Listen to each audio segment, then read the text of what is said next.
В городе Удачный в Мирном состоялись публичные слушания по проекту планировки и межевания территории города. Каким хотят видеть Удачные специалисты проектно-изыскательного института, выясняла наша коллега в Алмазном крае Ирина Балкова. Удачный с точки зрения инженерного обеспечения является одним из примеров комплексной компактной застройки. Однако, как отметили специалисты Республиканского проектно-изыскательского института, в нем в настоящее время отсутствуют некоторые моменты для интенсивного развития. Поэтому основной задачей специалистов института была закрепить уже существующую структуру и выявить территориальные, композиционные и архитектурно-планировочные резервы для дальнейшего развития.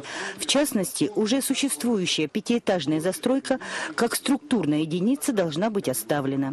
Но необходимо выявить территорию, на которой появятся новые элементы общегородской структуры.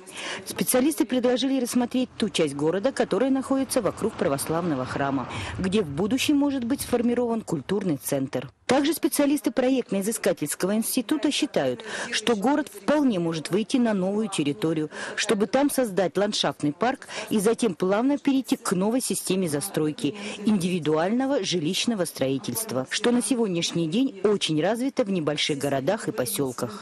Для того, чтобы на фоне типовой застройки появились элементы архитектуры другого масштаба, было предложено при въезде в город организовать некий современный многоуровневый жилой комплекс. Одним из немаловажных вопросов для горожан остается строительство банного комплекса, а также гаражных помещений для частных владельцев. После публичных слушаний, учитывая замечания и предложения, проект пойдет на утверждение.